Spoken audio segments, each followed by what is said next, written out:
नमस्कार। खबर उत्तराखंड में आप सभी का स्वागत है। मैं हूं आपके साथ गरिमा वाजपेयी। रुक करेंगे खबरों की ओर। उससे पहले एक नजर आज की बड़ी खबरों पर डालेंगे।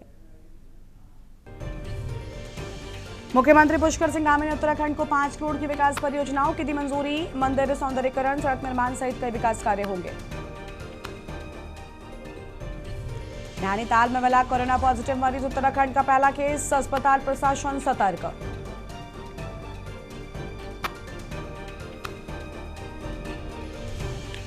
नैनीताल में एसआईआर नोटिस के बाद वोटरों में हड़कंप, 2,35,000 लोगों को जारी किए नोटिस। नाम सुधार के लिए पोलिंग बूथों पर उमड़ी भारी भीड़।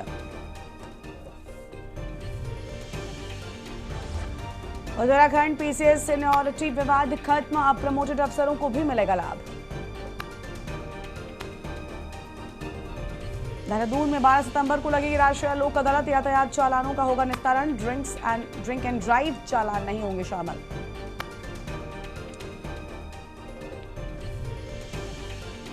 उत्तराखंड में आज बिगड़ा रहेगा मौसम, देहरादून और बागेश्वर में बहुत भारी बारिश का ऑरेंज अलर्ट। आप देख रहे हैं के न्यूज, खबरों का सारथी।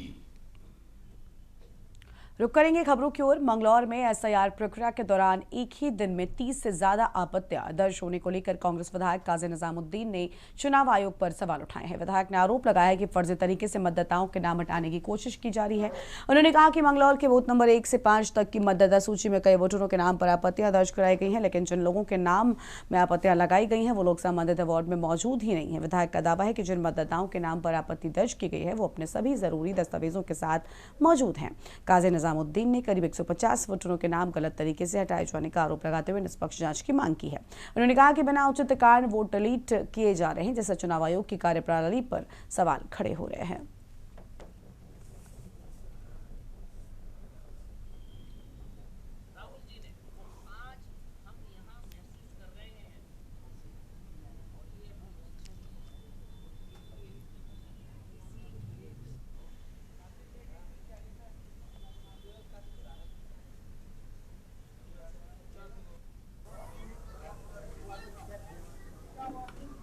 सिर्फ आज हम बूथ नंबर 1 की बात कर रहे हैं। जब हमने अपने चुनाव आयोग की वेबसाइट चेक की कि कितने फॉर्म्स किस किस कैटेगरी में सबमिट हुए, तो डिलीशन की जो कैटेगरी है वो 10 नंबर फॉर्म दिखाती है। उस 10 नंबर फॉर्म की कैटेगरी में जाकर जब हमने वहाँ चेक किया तो वहाँ मंगलौर के लगभग 150 वोटों पर आपत्ति की। बूथ नंबर 1 पर 29 वोटों पर आपत्ति की गई। और इंटरेस्टिंग बात यह है कि एक ही सज्जन है, कोई मांगेराम है, जिन्होंने आपत्ति की। पहला सवाल कि क्या एक ही व्यक्ति चुनाव आयोग के मानकों के अनुकूल एक ही आदमी। खबर है देहरादून से, जहां पर प्रदेश में मौसम का मिजाज फिलहाल बिगड़ा हुआ है। मौसम विज्ञान केंद्र ने बुधवार के लिए देहरादून और बागेश्वर जिलों में भारी से बहुत भारी बारिश की संभावना को देखते हुए ऑरेंज अलर्ट जारी किया है। मौसम विभाग के अनुसार इन जिलों में तेज बारिश के साथ कहीं कहीं पर जलभराव, भूस्खलन और नदी नालों के उफान पर आने की आशंका बनी हुई है। इसके अलावा 6 अगस्त तक देहरादून, चमोली, रुद्रप्रयाग, उत्तरकाशी, पिथौरागढ़, बागेश्वर, टिहरी गढ़वाल, चंपावत और नैनीताल समेत कई पर्वतीय जिलों में हल्की से मध्यम बारिश की संभावना के चलते येलो अलर्ट भी जारी किया गया है। लगातार हो रही बारिश के कारण संवेदनशील इलाकों में भूस्खलन और सड़क बाधित होने का खतरा बना हुआ है। मौसम विभाग ने लोगों से अनावश्यक यात्रा से बचने, विशेषकर भूस्खलन को संभावित क्षेत्रों में सतर्कता बरतने की अपील की और साथ ही जिला प्रशासनों को भी आवश्यक एहतियात इंतजाम रखने के निर्देश भी दिए हैं। नागरिकों से मौसम विभाग और प्रशासन द्वारा जारी एडवाइजरी का पालन करने तथा खराब मौसम के दौरान सुरक्षित स्थानों पर रहने की सलाह दी गई है।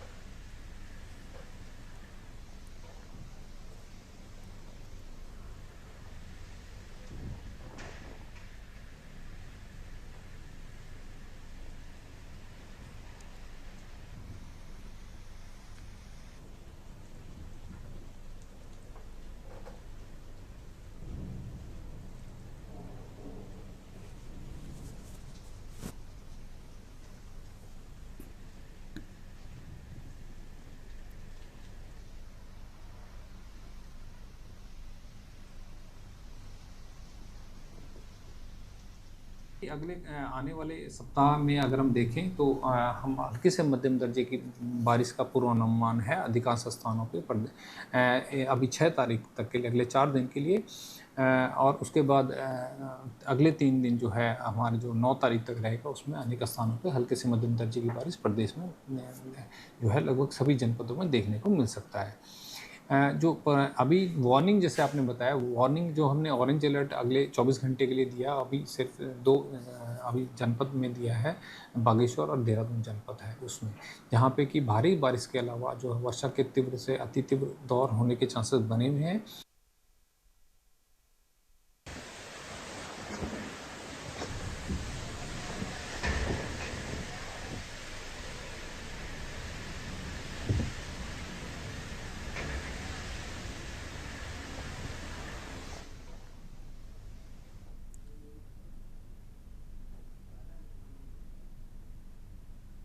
और अब से आपको लखनऊ लेकर चलते हैं, जहां पर सीएमयू की प्रेस कॉन्फ्रेंस में क्या कुछ कहना, सुन लेते हैं।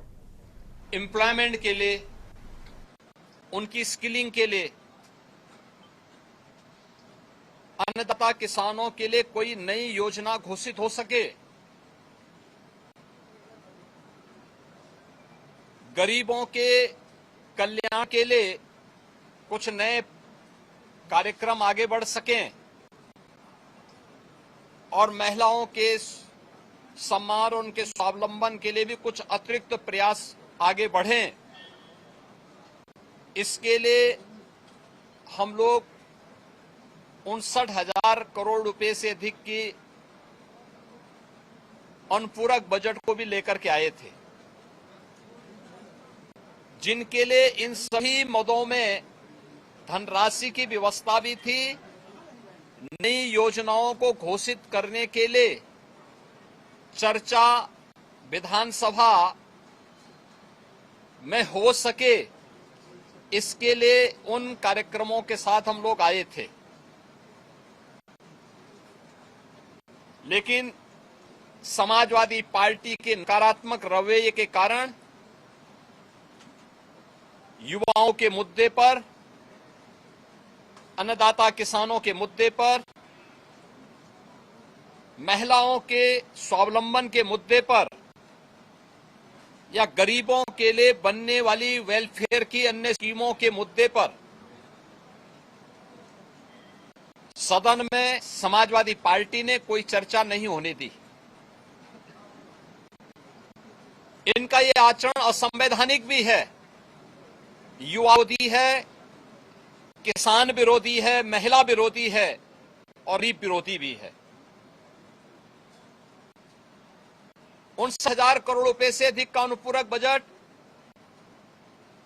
इन नई मांगों के साथ साथ प्रदेश के इंफ्रास्ट्रक्चर की स्ट्रेंथनिंग के लिए, एक्सप्रेस वे के नेटवर्क को और बेहतर बनाने के लिए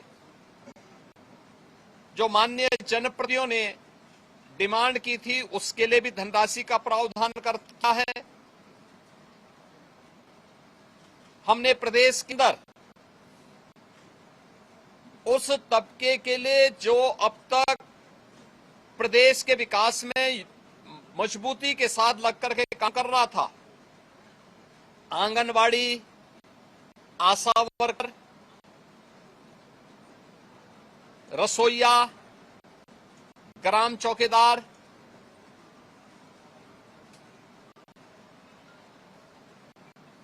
आपके कोटेदार, इन सब के साथ साथ उस हरेक तबके को छूने का प्रयास किया था जिनके मानदेय बढ़ने हैं। निराश्रित महिला पेंशन, वृद्धावस्था पेंशन, दिव्यांगजन पेंशन में भी वृद्धि हो, चर्चा हो। जो लोग अब तक इन योजनाओं से जुड़ नहीं पाए थे, उन लोगों को जोड़ने का प्रावधान हो। इन सब पे सदन में चर्चा हो। लेकिन समाजवादी पार्टी का नकारात्मक रवैया सदन में और माननीय सदस्यों के द्वारा उठाए जाने वाले इन महत्वपूर्ण मांगों को मजबूती के साथ आगे बढ़ा सके, में रुकावट बनी। लेकिन उस सब के बावजूद विधानसभा ने सप्लीमेंट्री डिमांड को पारित किया है और पारित करने के साथ ही बहुत शीघ्र इन सभी तबके के लिए, मैंने जो कल भी कहा था कि उत्तर प्रदेश सरकार ने आउटसोर्सिंग कमीशन का गठन कर दिया है। एक न्यूनतम मानदेय हर एक आउटसोर्सिंग कर्मी को प्राप्त हो और उसको हर प्रकार की सामाजिक सुरक्षा की गारंटी भी प्राप्त हो, उसको हम अगले बहुत शीघ्र उसको आगे बढ़ाने जा रहे हैं। उसके लिए धनराशि की व्यवस्था हमने बजट में कर दी है।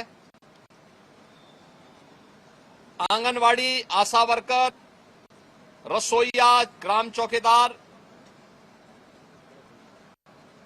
या कोठेदार, इन सब के इंसेंटिव और इनके मानदेय को बढ़ाने के लिए भी धनराशि की व्यवस्था हम लोगों ने बजट में की हुई है और उसको भी हम अब विधानसभा से बजट पारित होने के उपरांत विधान परिषद में पारित होगा। विधान परिषद से पारित होने के उपरांत फिर इस बजट को हम लोग अलग अलग कार्यक्रमों के माध्यम से उस तबके तक पहुंचाने का काम भी करेंगे। समाजवादी पार्टी का यह चरित्र इस तबके को अपमानित करने वाला है, जो अल्प मानदेय प्राप्त करने के बावजूद प्रदेश विकास के लिए और 25 करोड़ जनता जनार्दन की सेवा के लिए पूरी प्रतिबद्धता के साथ कार्य कर रहे हैं। इससे पहले भी उन्होंने शिक्षा मित्रों के भविष्य के साथ खिलवाड़ किया था। हमारी सरकार ने शिक्षा मित्रों के मानदेय को 10,000 से बढ़ा करके 18,000 किया है। पहले 3,000 ये मानदेय मिलता, हमने 3,000 से 10,000 किया, 10,000 से 18,000 किया और उन्हें 5 लाख रुपए की कैशलेस की सुविधा भी उपलब्ध करवाई।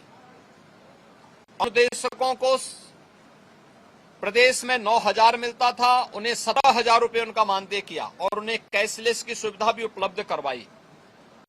बेसिक, माध्यमिक, उच्च शिक्षा से जुड़े हुए जितने भी शिक्षक हैं, इनके मानदेय को इनको कैशलेस की सुविधा उपलब्ध करवाई।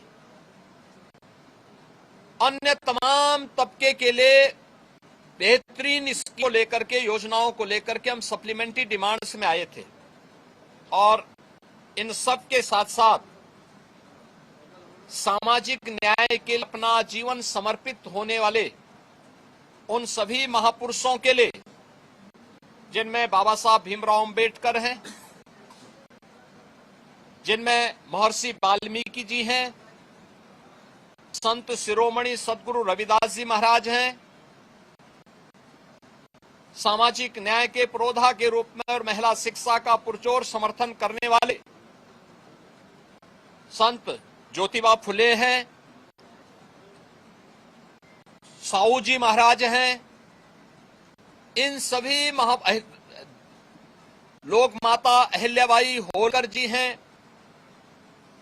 इन सब के बारे में भी हम लोगों ने इस बजट में चूंकि प्रावधान किया है 407 करोड़ रुपए उनकी मूर्तियों पे छाजन लगाने और सुरक्षित पार के लिए, बाउंड्री वाल के लिए इतनी धनराशि की व्यवस्था इस सप्लीमेंट्री डिमांड्स में थी, वह न पास हो, इसके लिए समाजवादी पार्टी ने लगातार सदन की कार्रवाई को बाधित किया, लगातार व्यवधान पैदा करने का लगातार प्रयास किया। लेकिन इनके व्यवधान के बावजूद सप्लीमेंट्री डिमांड्स विधानसभा से पारित हुई है। विधानमंडल से पारित होने के बाद ये सभी कार्य तय सीमा के अनुरूप आगे बढ़ेंगे और सामाजिक न्याय के सभी पुरोधाओं को, सभी महापुरुषों को सम्मान मिलेगा। समाजवादी पार्टी के दोहरे चरित्र के खिलाफ, जो दलित विरोधी है, पिछड़ा विरोधी है, युवा विरोधी है, किसान विरोधी है, महिला विरोधी है, गरीब विरोधी है, इन सब चेहरे का उजागर आज उत्तर प्रदेश सदन ने किया है कि इन लोगों का चेहरा और लोकतांत्रिक और संवैधानिक और इस पूरे तबके के साथ अन्याय करने वाला रहा है, अनर्थ करने वाला रहा है। समाजवादी पार्टी के इस अलोकतांत्रिक और संवैधानिक व्यवहार को, जो सर्वनाक व्यवहार लगातार सदन में देखा गया है, हम इसकी निंदा करते हैं और प्रदेशवासियों को इस बात के लिए आश्वस्त करते हैं कि डबल इंजन की एनडीए सरकार ने पिछले 9-9.25 वर्ष के अंदर जिस प्रतिबद्धता के साथ समाज के प्रत्येक तबके के हितों के लिए कार्य किया है, उसी बद्धता के साथ यह अभियान बिना रुके, बिना डूबे, बिना थके आगे बढ़ेगा। बहुत बहुत धन्यवाद। योगी आदित्यनाथ जिंदाबाद, जिंदाबाद, जिंदाबाद। समाजवादी पार्टी पर सीएम योगी ने प्रेस कॉन्फ्रेंस कर सीधा निशाना साधा है। उनकी ओर से समाजवादी पार्टी पर बड़ा हमला भी बोला गया। इनके विधायकों को लेकर और सदन में हंगामे को लेकर सीएम योगी आक्रामक अंदाज में हमला करते हुए नजर आए हैं। सदन में विपक्ष के हंगामे को लेकर सीएम योगी का यह बड़ा वार, और साथ ही साथ उन्होंने ये भी बताया कि उनकी सरकार ने अनुपूरक बजट में क्या कुछ आम जनता के लिए किया है। आगे बढ़ेंगे अपनी खबरों की ओर। एक तरफ सरकार स्वच्छ भारत अभियान के तहत साफ सफाई को लेकर अभियान चला रही है, तो वहीं दूसरी ओर बाजपुर में जिम्मेदारों की लापरवाही का मामला सामने आया है। बाजपुर के दोराहा क्षेत्र में सड़क किनारे लगे कूड़े के ढेर ने लोगों की परेशानी बढ़ा दी है। आरोप है कि ग्राम पंचायत महेशपुरा और मुंडिया पिस्तौर देहात में घरों और गलियों से कूड़ा उठाया जा रहा है, लेकिन उसके निस्तारण की कोई उचित व्यवस्था नहीं की गई है। ग्रामीणों का आरोप है कि सफाई के नाम पर गांव का कचरा उठाकर दोराहा की मुख्य सड़क के किनारे फेंका जा रहा है, जिससे दुर्गंध फैल रही है और राहगीरों को परेशानी का सामना करना पड़ रहा है। कूड़े के कारण हवा और मिट्टी प्रदूषित होने के साथ ही मच्छर मक्खियों का प्रकोप बढ़ने से बीमारियों का खतरा भी बना हुआ है। मामले को लेकर बाजपुर एसडीएम ऋचा सिंह ने नाराजगी जताई है। उन्होंने ग्राम पंचायतों को तत्काल नोटिस जारी करने के निर्देश दिए हैं। एसडीएम ने कहा कि पर्यावरण के साथ किसी भी तरह का खिलवाड़ बर्दाश्त नहीं किया जाएगा।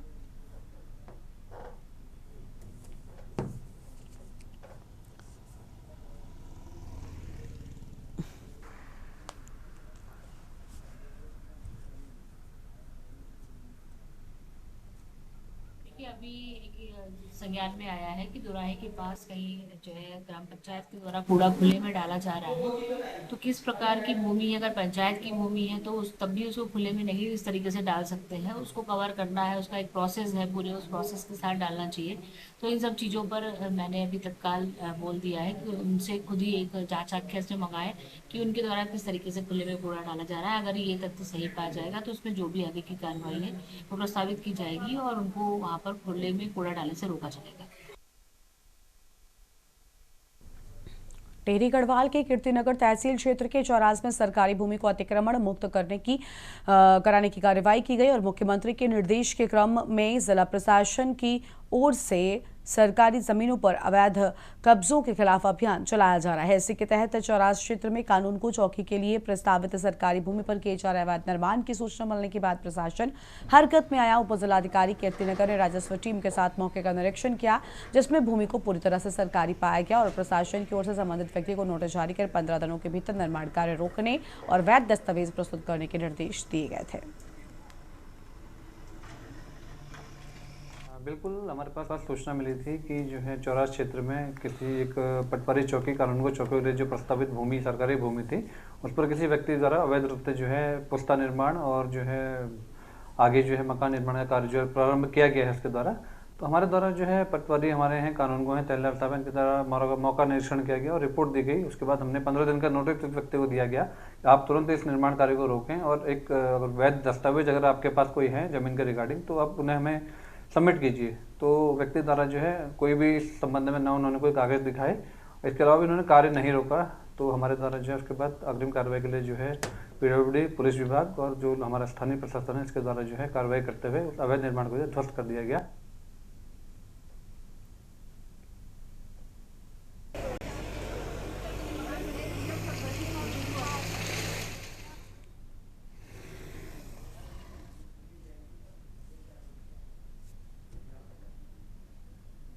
और अब सीधा आपको लखनऊ लेकर चलते हैं, जहां पर जनेश्वर मिश्र जी की जयंती के मौके पर अखिलेश यादव क्या कुछ कह रहे हैं सुनिए। गोरखपुर के लोग जानते होंगे एक गुरुजी के साथ व्यवहार क्या किया था सरकार के मुखिया ने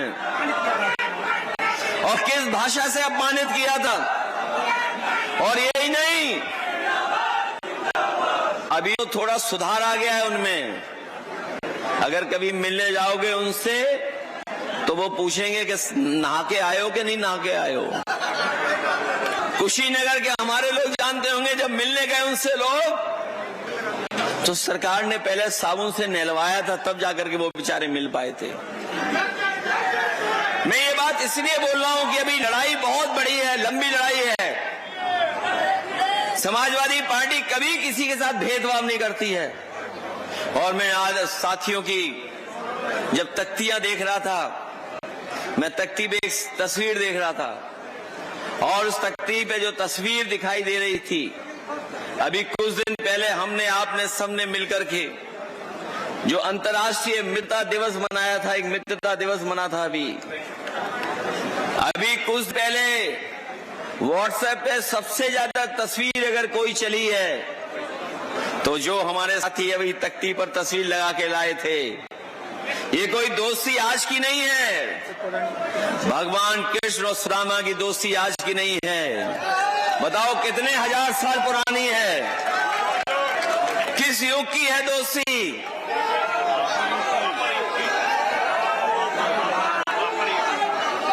कब की है? कितने हजार साल पुरानी दोस्ती है। और दोस्त हम लोग ऐसे भी होते हैं कि परवाह नहीं करते हैं किसी चीज की। जिन्होंने महाभारत पढ़ी होगी, जिन्हें जानकारी होगी पूरे, आप हमारी पौराणिक हमारी व्यवस्था की, उन्हें पता होगा कि दुनिया में ऐसी दोस्ती किसी के बीच नहीं है। अगर कोई दूसरा उदाहरण हो पूरे धरती पे तो हमें बता दो, कृष्ण और सुदामा का कोई दूसरा उदाहरण हो तो बता दो। इसे समाजवादी पार्टी को जब भी मौका मिला है, हम लोगों ने सम्मान देने का काम किया है। आज भी लखनऊ में जिनेश्वर मिश्र जी के पार्क का कोई मुकाबला नहीं है। अगर उस पार्क में जाओगे तो देश के सबसे अच्छे पेड़ों का और किस तरीके से पेड़ लगाए जाते हैं वो व्यवस्था अगर किसी ने बनाई तो समाजवादी लोगों ने बनाई। बनाने को तो बीजेपी ने पार्क बनाया है, लेकिन उसमें पेड़ नहीं लगाए कोई भी। पेड़ लगाए, झाड़ियां लगाई हैं उसमें, पेड़ नहीं लगाए, झाड़ियां लगाई हैं। लेकिन हम लोगों की मुश्किल ये है कि अगर बोल दें तो वो पेड़ लगा लगेंगे, अगर कोई सुझाव दे दे तो कली से अमल करने लगेंगे। और सोचिए, देश के पहले प्रधानमंत्री कौन बने? भारतीय जनता पार्टी के। देश के पहले प्रधानमंत्री भारतीय जनता पार्टी के कौन बने?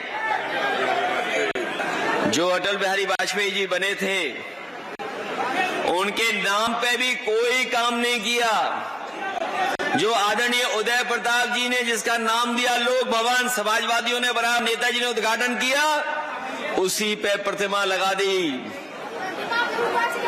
न केवल प्रतिमा वहां लगाई, बल्कि भगवान विष्णु के नाम पर जो स्टेडियम बना था उसका भी नाम बदल करके उन्हीं के नाम पर कर दिया। और जो यूनिवर्सिटी बनाई भी, उसमें कोई यूनिवर्सिटी में पढ़ाई नहीं होती है। और जिस गांव से वो निकल करके आए, बटेश्वर, हमारे बटेश्वर के लोग जानते होंगे जो काम हो रहा है उसमें सीमेंट कम बालू ज्यादा मिला रहे हैं। ये लोग पूरा बालू मिला दे रहे हैं, अगर याद हो। और एक सड़क बननी थी उनके नाम पर, उनके नाम पर सड़क बननी थी जो मध्य प्रदेश और राजस्थान को जोड़ने का काम करती, और उत्तर प्रदेश को मुंबई से जोड़ने का काम करती, जो एक्सप्रेस बना उसको, क्योंकि अटल बिहारी वाजपेयी जी के नाम पर थी वो सड़क। सोचिए, भारतीय जनता पार्टी ने वो सड़क का प्रस्ताव ही खत्म कर दिया और कहा कि नहीं हम बनाएंगे। सोचिए आप। और वहीं समाजवादी लोगों को जब भी मौका मिला तो हम लोगों ने सम्मान देने का काम किया। और आज भी अगर विधानसभा में सबसे बड़ा पद किसी के पास है तो आदरणीय माता प्रसाद पांडे जी के पास आ रहे हैं। और जो हमारे एकरंगी हैं, उनका भाषा, उनका व्यवहार कैसा है आप लोग जानते हो। आदरणीय माता प्रसाद पांडे जी के बारे में क्या वो विचार रखते हैं वो। इसलिए हम इस मौके पर कहना चाहते हैं, समाजवादी पार्टी हमेशा जहां सम्मान करती है वहीं राजनीतिक सम्मान देने का भी काम करेंगे। हम लोग स्थान भी आपको देंगे और सम्मान भी देने का काम करेंगे। पहले भी दिया है और आने वाले समय में भी देंगे। और बीजेपी के लोग तो आजकल मुंह छिपा के घूम रहे हैं। इनका जो दान पात्र है ऊपर तो ताला है, लेकिन नीचे से एक सुरंग बनाई हुई है इन्होंने। तो आप सुन रहे थे सपा प्रमुख अखिलेश यादव को, जिनकी ओर से अहम बातें कही गई और साथ ही बीजेपी पर बड़ा हमला भी बोला गया है। इस बुलेटिन में इतना ही। देखते रहिए के न्यूज़ इंडिया। नमस्कार।